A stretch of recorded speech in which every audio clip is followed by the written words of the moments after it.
What starts as a match made in heaven can sometimes end in hell. There's only a handful of people that you get classified as being this cruel. The family home becomes a house of horrors. We have a dead man, a woman who's not crying, and nothing's missing. That looks like murder to me. A battered wife takes her revenge. They wait until the monster goes to sleep, and then they take care of business. And a nurse turns executioner. How can a person have done what she did and carry it out in that cold-blooded way? Until Death Do Us Part has a whole new meaning when you're married to murder.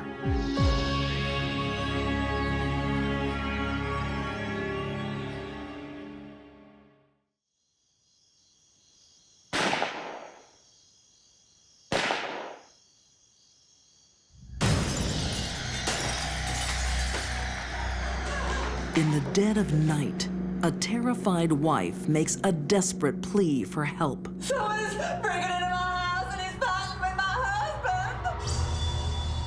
You can't go up there. It's my kids. This one fatal night, a thief becomes a killer. Blood all over the place. A family is destroyed.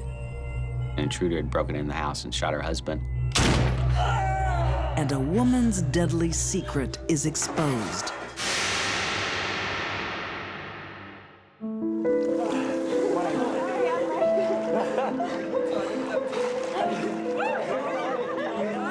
In Alexandria, Kentucky, local beauty Amy Bosley is living the high life. After years of searching, she's finally found her Mr. Right. Someone who could come into her life, give her what she wanted, and she didn't have to give much back. Oh, you're so proud of you. Amy Bosley married her husband for money. Everything he touched turned to gold. Bob Bosley runs a lucrative roofing business, and he's a pillar of the community. He would often donate his services to churches to install steeples. As a hard-working Christian man, Bob is proud that he provides everything his family could want. Ready?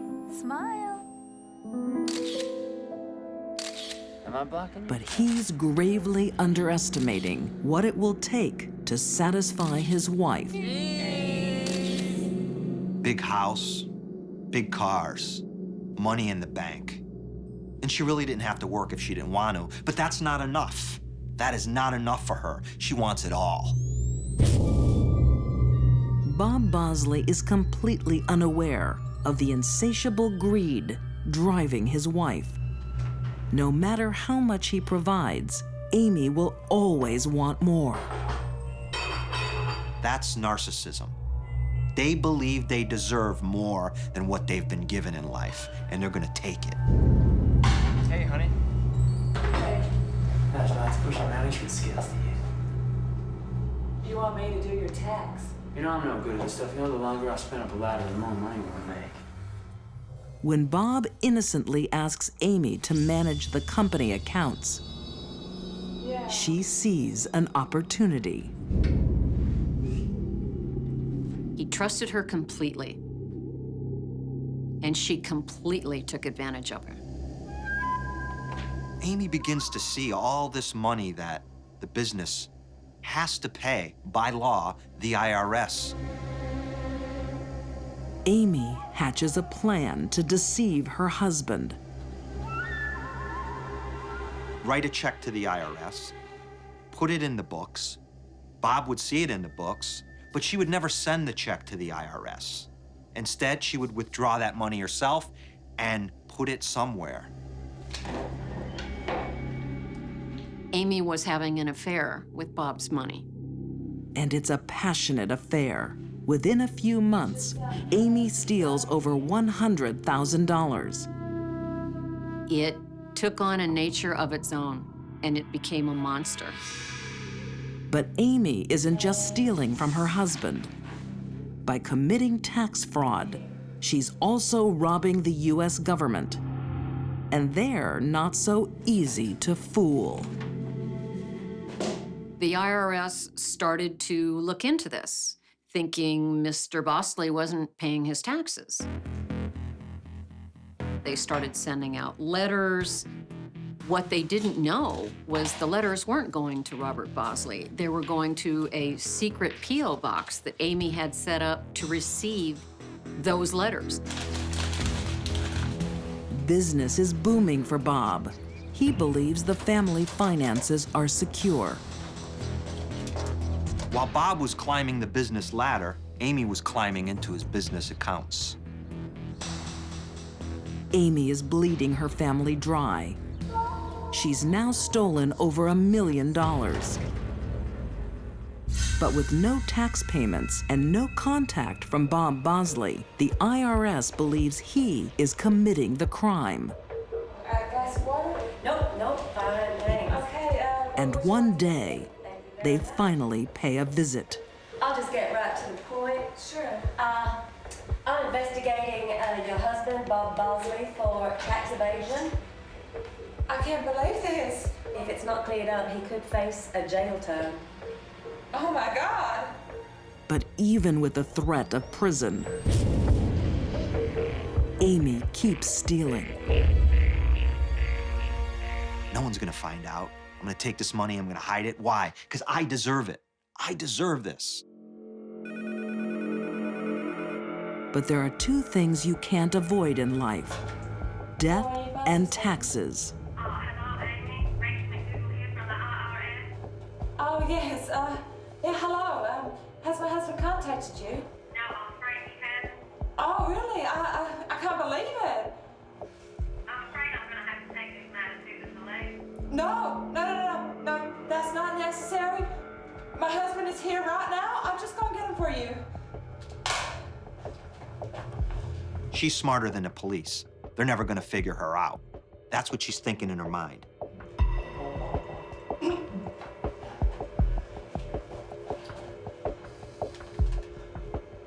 Hello, Bob Bosley speaking. How may I help you?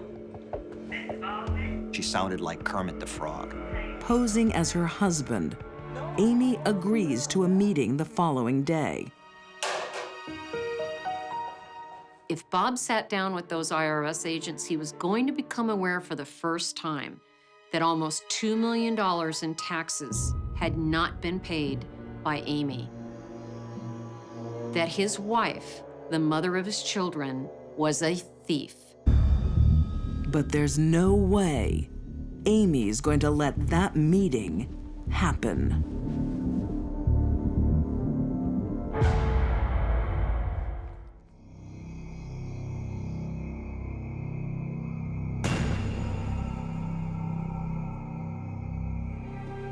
Amy Bosley is a thief and a liar. She's defrauding the government and deceiving her unsuspecting husband.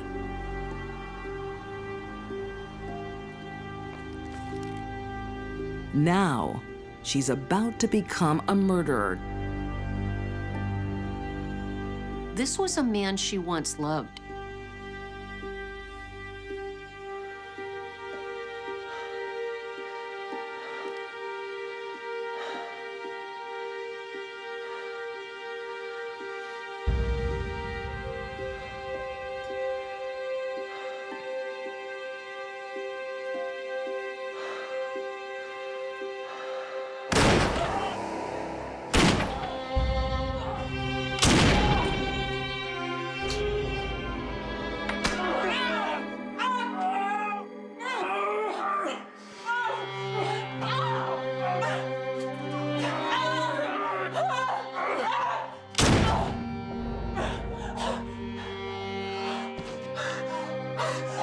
This was a war between these two that she won. Amy completes the job by firing 6 shots into the man she married.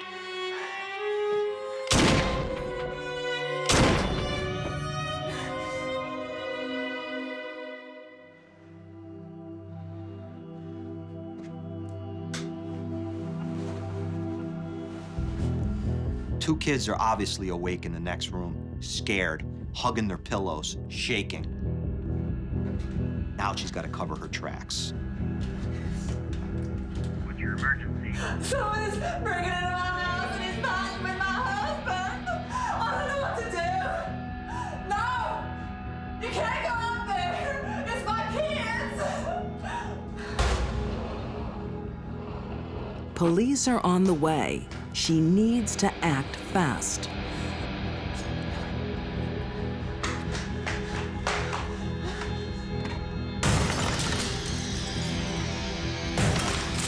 She goes downstairs, she breaks the window from the outside.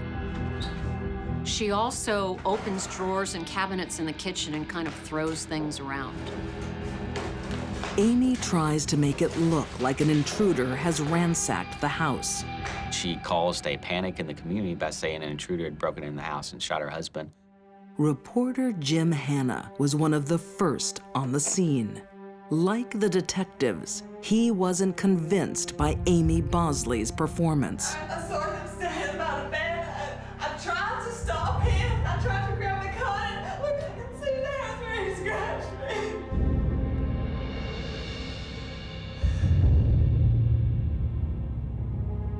Her story didn't add up from the beginning. There were no footprints from the home. No one saw anyone suspicious in the area, despite a massive search. Inside the house, things are looking very suspicious. It looked like a made-for-TV crime scene. The cabinets under the sink are open. There's nothing under a sink that is of any value to a thief. As cops begin to scour through the house, they find 2 bullet casings near Bob's body. They find more shell casings. Where? In the washing machine. Now, why would a thief leave shell casings in a washing machine? In the following days, investigators get a call from the IRS and learn about the $1.7 million Bob Bosley owes in unpaid taxes. So this now paints an entire other picture for the police. Motive. 1.7 million motives for Amy Bosley to shoot her husband. The case is mounting against Amy, but there's still not enough evidence to convict her of murder. I think the most shocking element of the crime was that this woman shot her husband with the children sleeping in the room next door. Now, I'm going to have to ask you a few questions, okay? Amy thinks she planned the perfect crime. So tell me everything that happened. She had spiked the kids' drink so they would sleep through this, but I don't know anyone who could sleep through a 9mm gun being fired multiple times.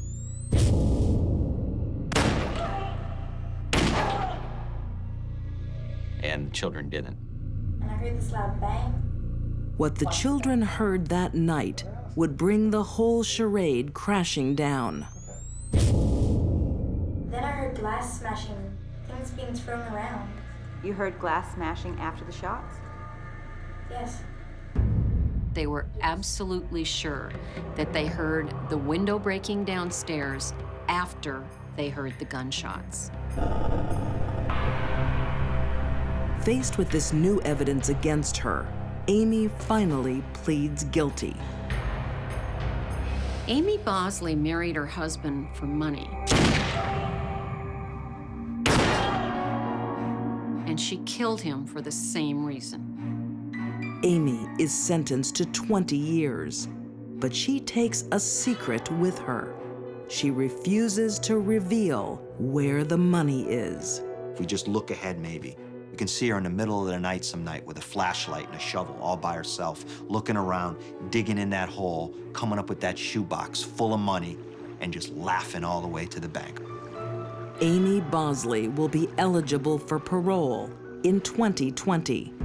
Until then, her secret treasure lies waiting.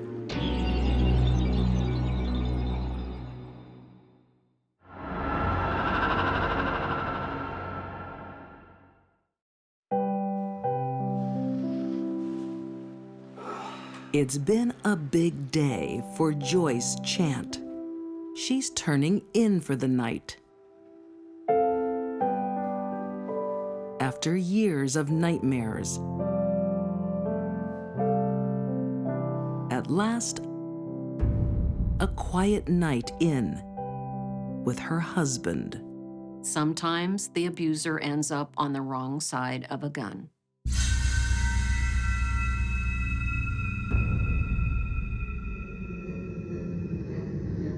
It was cold-blooded murder.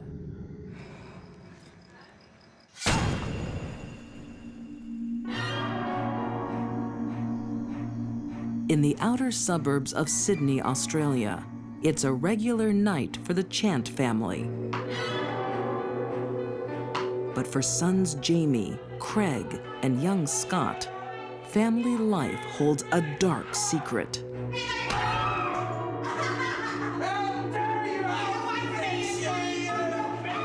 Wayne Chant was a heavy drinker, heavy smoker, and extremely violent. His entire family were deeply afraid of him.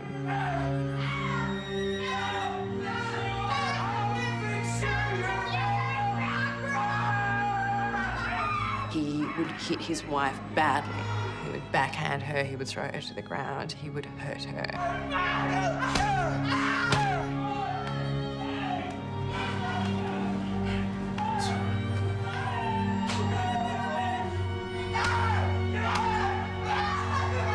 He was also violent to their 3 kids.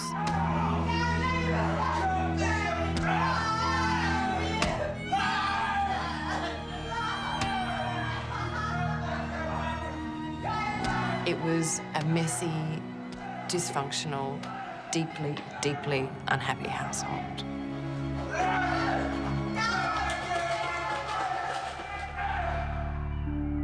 Crime reporter Jordan Baker has covered domestic abuse cases before. But the Joyce Chant story is the most shocking she's ever seen. How she managed to endure so many years of such brutality from her husband is quite remarkable.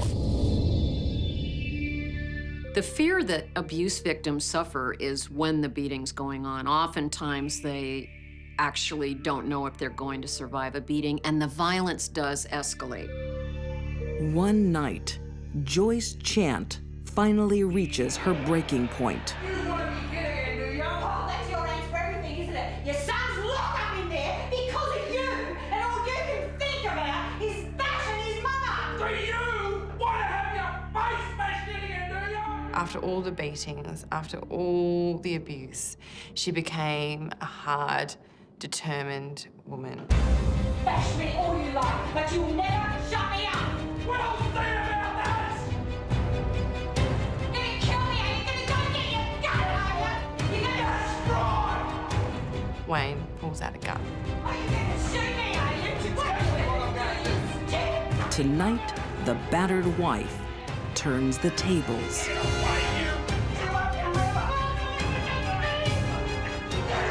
He falls.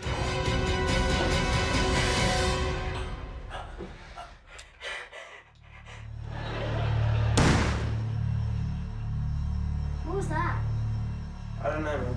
Don't worry, just watch the video. Who took it out? Scott, mate, no, okay? We'll check it out in a minute. Just keep watching. Her children have been sitting there. They've heard the gunshot. They've got a pretty good idea of what's happened to their father. But they're terrified of their mother now too, so they don't say anything.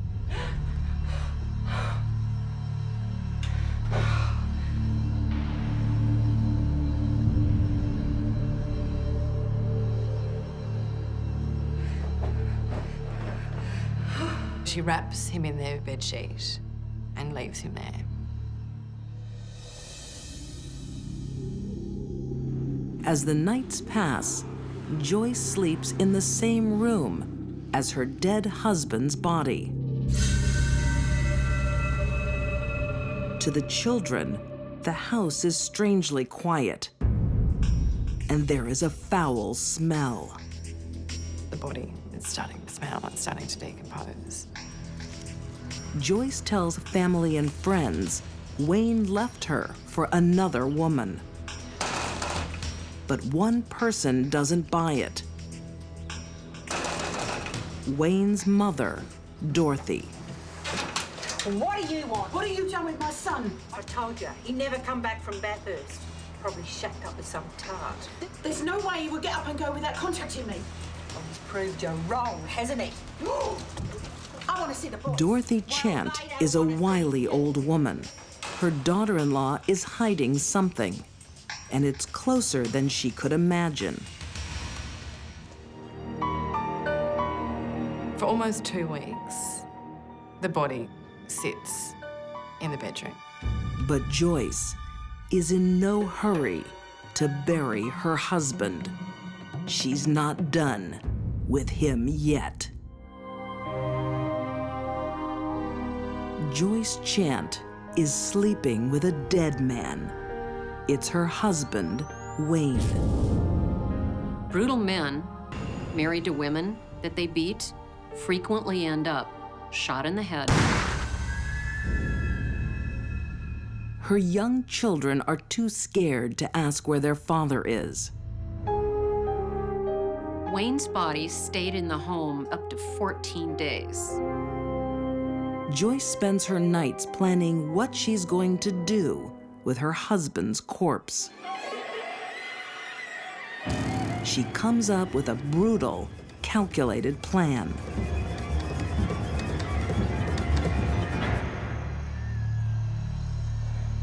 Joyce raises the axe, strikes him once, then brings up the axe and strikes him again.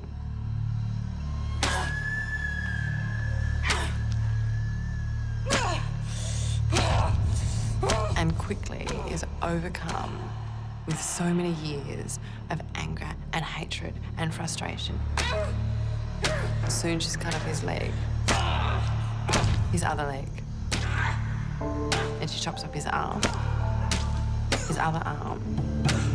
She chops off both his hands.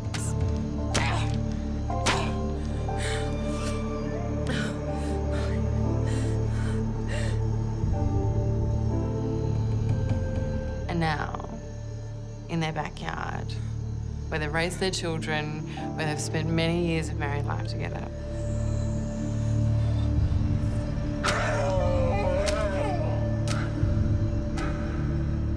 she hacks his head off.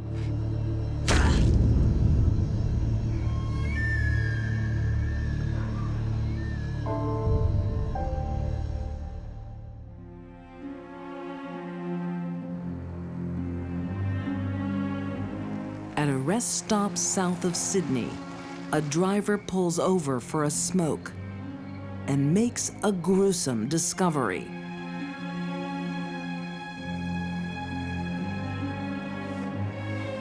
A human torso. And it's only the beginning. They found a leg in some mangroves in Sydney. A few weeks after that, they found an arm, but was barely recognisable as a human arm because obviously it had been cut off from the shoulder, but also the hands had been cut off. To investigators, it's a horrific murder that may never be solved. Because of course then they didn't have DNA, and there was no head, so they couldn't use dental records. There was no hands, so they couldn't use fingerprint records. It became one of Sydney's great mysteries of the early 90s. Joyce hides the head and the hands. She knows they are the only means of identifying Wayne's body. They put his head and his hands in an ice cooler. Joyce forces her eldest son, Jamie, to take part in this final annihilation of Wayne Chant's identity. This is a man that Joyce married, slept with, and had children with. And this was a man that was a father to the son doing this. Jamie does what he's told. With his father gone, it's now his mother that he fears. He promises to keep quiet and stick to Joyce's story. She would tell people that she thought he had run off with some other woman and was living in some other town. But Wayne's mother, Dorothy, is sure Joyce is lying. She continues to pressure the police. Oh, it's Dr. Chant here. I'm ringing up to find out if you've got any more information on my son. Unfortunately not, Dorothy. Nothing's changed since the last time I spoke to you. Look, he wouldn't just get up and go without calling his mother. Until we find some more information, there's nothing we can do. But you need to get this out of his wife. She's the one that knows the truth. Yes, but according to our information, he's run off with another woman. She's lying. She's done something to him. Dorothy, if anything changes, I promise you I'll be the first to call. Don't you dare hang up. Something No one's listening to Dorothy for now. It seems like the perfect crime. No one was asking any questions anymore. But after 10 years, Jamie Chant finally breaks his silence. You don't want to hear this. He confesses to his girlfriend. Dad didn't go missing. Mom killed him. One day, police got a piece of information that changed everything.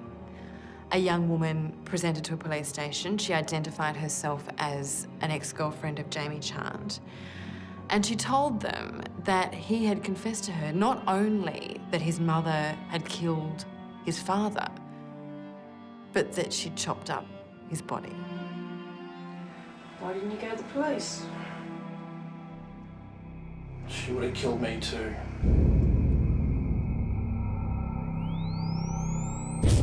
With this information, detectives realize that Dorothy Chant was right all along. They believe they've finally solved the body parts cold case. But they need scientific proof. Dorothy was a fiery old woman.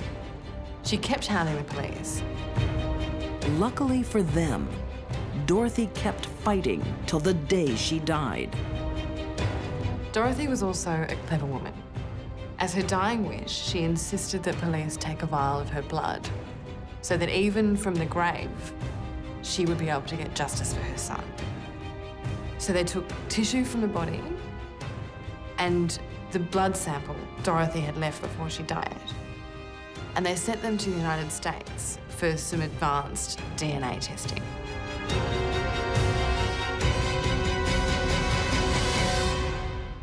It's a perfect match. 15 years after her crime, police charged Joyce Chant with her husband's murder. She pleads guilty to manslaughter, claiming self-defense. Joyce may have believed what she was doing was the right thing for a mother to do to save herself and her 3 sons from this tyrant. But really, it was a cold-blooded murder and something that destroyed not only her life, but the lives of her entire family. Prosecutors accept the plea of manslaughter. Joyce Chant is sentenced to only 5.5 years in prison. Some women will do anything to find a husband. Others will do anything to lose one. I can't imagine someone doing that to someone that they supposedly loved. But what looks like burning passion is actually ice cold and calculated. It was a cruel and unusual way to die.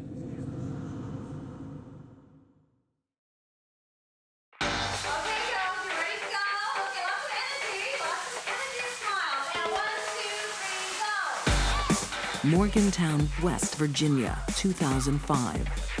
Former star cheerleader Michelle Michael loves being the center of attention.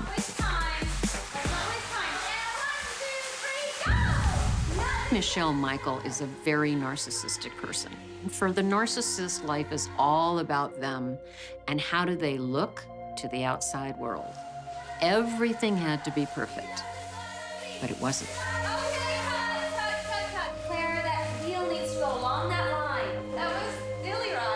28-year-old Michelle is married, but she's looking for a new man. She wants a richer one. Michelle Michaels' standard of morals was very lax. She slept with a lot of people during her life. At the hospital where she works as a nurse, Michelle has her sights fixed on a handsome young doctor.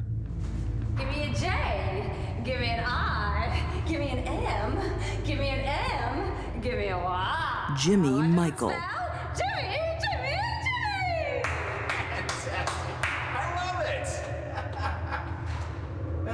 Jimmy was a good guy. He was definitely one of the good guys. Always looking out for someone else. Always wanting to help. But it's not just Jimmy's charm and good looks that Michelle is attracted to. She was attracted to his ability to make money. With Jimmy on her arm, Michelle knows she'll be the envy of Morgantown. So, do you play football yourself? And for Jimmy, Michelle is his dream come true. I thought so. You have a very good physique. Jimmy had a thing for cheerleaders, and Michelle Michael was probably his perfect girl. So what do I need to do to get another cheer? Well, you need to do something to earn it.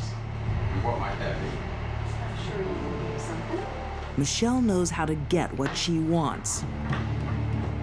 Sure, I think of something. And it doesn't take her long. Pretty soon, there was a lot of rumors going on around the hospital that they were having some kind of affair. Michelle dumps her husband and begins her new life with Jimmy.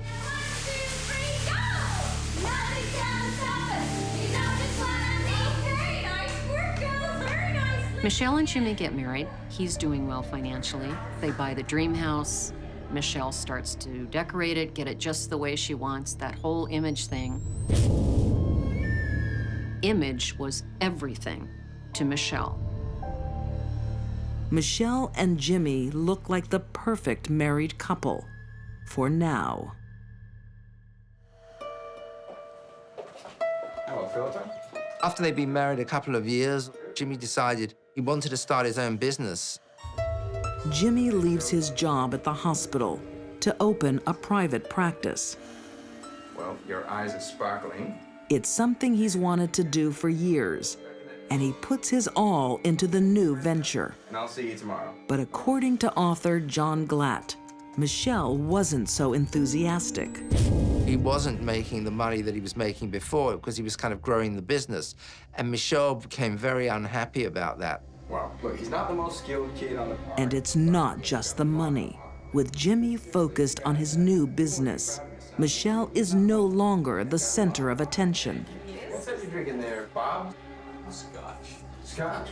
In a Jim Beam glass. It's a man drinking scotch. That's all you guys had. And she shows her unhappiness by openly flirting in front of him.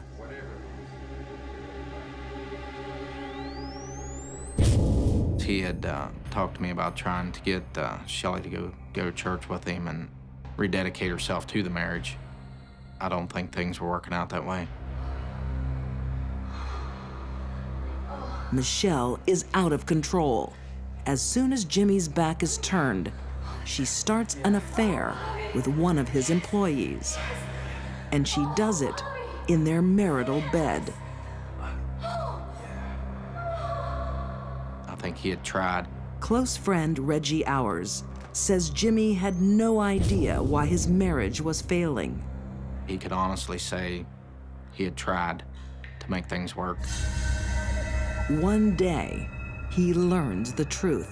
Jimmy was tipped off to Michelle's affair by someone sending an anonymous note.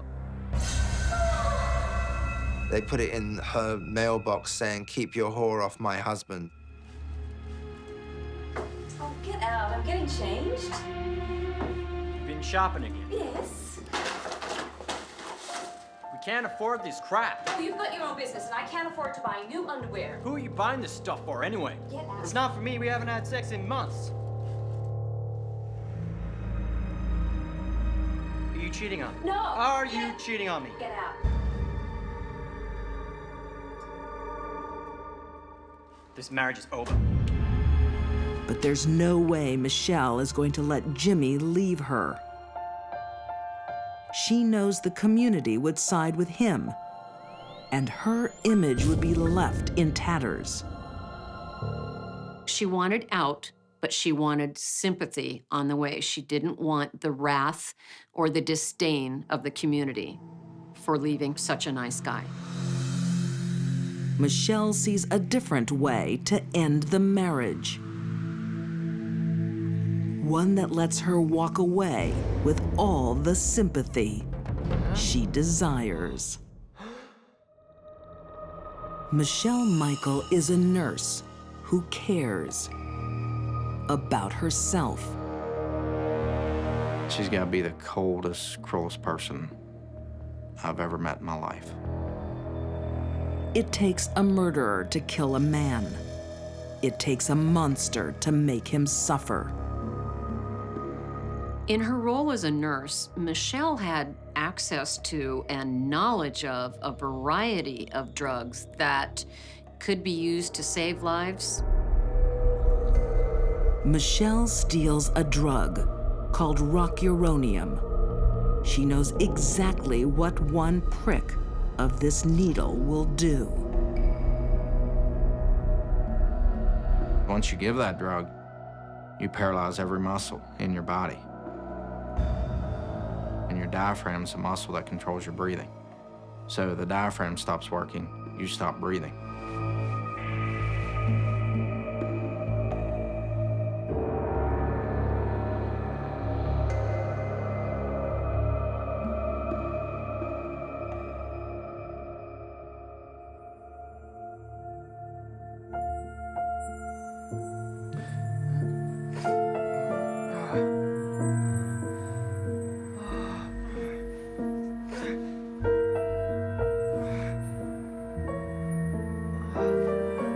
You could still see, you still know what's going on around you, but you can't move, you can't breathe, you can't talk, and you lay there and suffocate. Bye-bye, sweetheart. Pleasant dreams.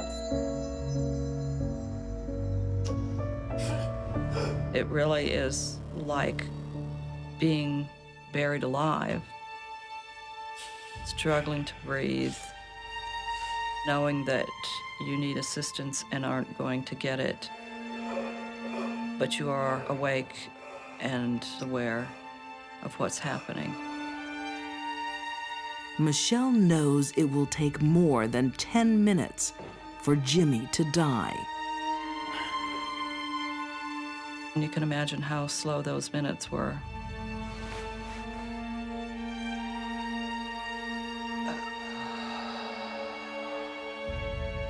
Michelle leaves her husband to suffer a slow, lonely, and agonizing death.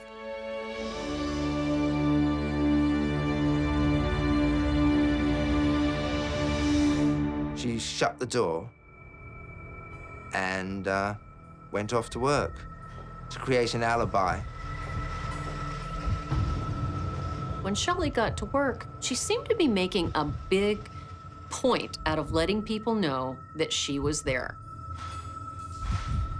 Her alibi established, Michelle puts the next stage of her plan into action. She leaves work, gets in her car, drives home, and sets the house on fire, goes back to work, and waits. Michelle tries to act normal as she waits anxiously for the fire department to call. About 10:30, there's a call that her house is on fire, and she makes a big scene and she screams, my husband, and she drives off to the house, which is already burning. Michelle arrives home to a dramatic scene, ready to play her part. I live here. Where's my husband? But she doesn't quite pull it off. Witnesses are confused by her behavior. Her reactions and just her general demeanor were unusual and odd to them and did not portray a sense of loss and distress that you would normally expect. And inside, fire investigators are also confused. Something's not right. The body was in a strange position. It was like a little baby, like it had gone to sleep. It wasn't like he'd fought his way out or tried to fight his way out of a fire, which made people suspicious. How can he not get out of a bedroom?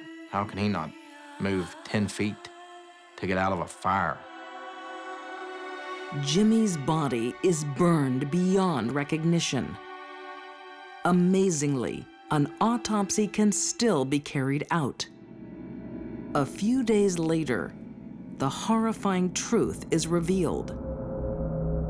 Jim Michael was dead before the fire started because there was no soot in his lungs. There was nothing in his airways that would have shown that he was breathing in smoke. Forensic examiners don't find smoke, but they do find a smoking gun. Rock uranium. Jimmy's dad had called me up. He had gotten a copy of the autopsy report. He said, what is rock uranium? My heart sank. How do you tell a parent, someone that loved their kid as much as they did, that their son was paralyzed and laid there and suffocated? Michelle Michael is now the prime suspect. Police know she has access to rock uranium. And they have security camera footage of her leaving the hospital to set the fire. I never left the hospital grounds. Well, that's not what your neighbor says. Michelle denies everything. We have an eyewitness who saw you leave the house and drive away. You're gonna tell me she's lying like the security cameras? She must be. I never left the hospital grounds. But there's enough evidence to make an arrest. And after a long trial, Michelle Michael is convicted of first-degree murder. Many people have asked about this case. How can a person have done what she did? How could anyone plan to kill their spouse and carry it out in that cold-blooded way? Something's missing in her. You know, she's not like a normal person. It's just evil. There's no other way to put it. It's just pure evil. Michelle Michael is sentenced to life. She maintains her innocence and is appealing her sentence. But Jimmy's friend Reggie is determined she'll never be released. I still miss him. Still miss him. God willing, I'll be alive and I can go to her appeals and tell them the things that I know and tell them how cruel she was, and hopefully they'll deny every one of them. For Michelle Michael, narcissist extraordinaire, life was all about her. She's got a lot of time to think about that now.